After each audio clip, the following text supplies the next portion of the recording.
এসে গেছে out and বিয়ন্ডে খেতে, তাও আবার ফ্রিতে গাইস। আরে ফ্রিতে পানি পাওয়া যায় না, খাবার কিভাবে পাওয়া যাবে? হ্যাঁ বিয়ের বানানো। আমার মুখ কি করে রাখতে পারবো? হ্যাঁ, খানিকে বদলে বাড়ি নিয়ে যা, ঘরে সাজিয়ে রাখিস। এটা কি ভিপিএন অন করে খেতে হবে? ভিপিএন কেন, পুরো পৃথিবী চেঞ্জ করে দি। আরে দেশি বিজ্ঞানী, ভিপিএন শুধু নেটওয়ার্কের জন্য হয়। বিজ্ঞানী এইগুলাকে ফুড এক্সপেরিমেন্ট না, ফুড হ্যারাসমেন্ট বলে। বলছি যে কিছু খারাপ হলে কিন্তু খারাপ বলবো। আসসালামু আলাইকুম, দিস ইজ শরীফুল। কেমন আছো তোমরা? সোশ্যাল মিডিয়াতে ফুটানি মারে, করে শুধু চিল। ভালো বলবো না খারাপ বলবো, ভেবে পাই না নীল। এটা কে বানিয়ে?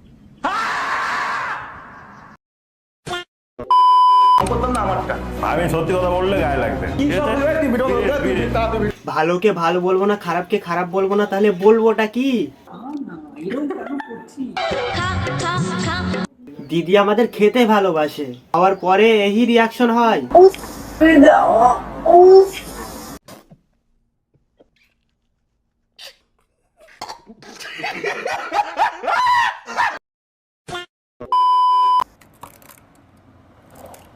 ভালো খেতে, রিফ্রেশিং। যেমন আর কি কফি হয়। কফিতে কফি টেস্ট পাওয়া যাবে না, বিরিয়ানির টেস্ট পাওয়া যাবে নাকি? এটা কি বললেন নাম? Egg Benedict. Egg Benedict. Egg Bentinck. এটা এমন একটা খাবার, ফ্রিতে দিলেও কেউ খাবে কি সন্দেহ আছে। বাবু আমার ওটাই অকওয়ার্ড লাগছে। হ্যালো। আরে ভাই, জঙ্গল থেকে পালিয়ে আসা হাতি মনে হচ্ছে। আপনি চলে এসেছে তো বলো এবার কি করবে এগুলো? এখানে স্যুপ আছে। একদম একদম। স্যুপ, এটা হচ্ছে ব্রথি নরমাল ক্লাস। এটা স্যুপ? নর্দামাই থেকে তুলে নিয়ে আসা নোংরা মনে হচ্ছে। আরে ফ্রিতে খেতে আসলে এই তো হোগা না। আগে বুকে রাখ। গরম গরম কেমন? সত্যি বলছিস? খড়ি তো কড়াই থেকে তুললো নাকি? আরে ভাই, তুই কি অশিক্ষিত সাথে সাথে চোখেও দেখতে পাস না নাকি? আমি এক্সপেক্ট করে নিজে ভালো লাগবে অন গড। দারুণ খেতে। আমি এক্সপেক্ট করতে পারিনি তোদের মতন 2 টাকা সস্তা ফুড ব্লগারদের ফ্রি মে খানে দেগা। দেখো, খাবার ভালো হোক কিংবা খারাপ, প্রতিটা রেস্টুরেন্টে গিয়ে বলবে দারুণ খেতে। আরে দেশি বিজ্ঞানী ফ্রিতে খাওয়ালে ভালো তো লাগবেই নাকি? अरे बाप रे, ये तो धोती खोल रहा है। করছি ব্ল্যাক ব্ল্যাক, এই হচ্ছে আমাদের ক্রিসমাস কুইন। হ্যাঁ, ক্রিসমাস কুইন কিনা জানি না, ক্রিসমাস সাপড়ি মনে হচ্ছে। নিজের শপে নিজেকে কাস্টমার বানিয়ে দি। নিজের মনে করে যাও।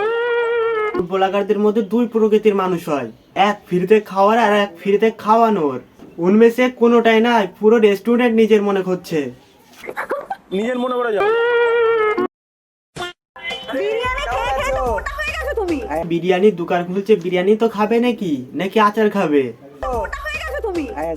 ওকে দেখার আগে তুই নিজেরটা দেখ। আমি না, এটা বলার কারণ হচ্ছে ফ্রিতে খাবো। ও দাদা, ওই খালি বালতিটা দাও তো। ও মহেশ বাবু, দিদি নম্বর 1 কন্টেস্টেন্ট মনে হচ্ছে। ভাবো তুমি রাস্তায় দাঁড়িয়ে আছো, হঠাৎ কেমন আছো বলো বলো। তোমার রিয়াকশনটা ঠিক এমন হবে। আজকের ভিডিওটা এই পর্যন্ত ছিল। চ্যানেল নতুন হলে সাবস্ক্রাইব করুন, আর হ্যাঁ শেয়ার করবেন। আসসালামু আলাইকুম।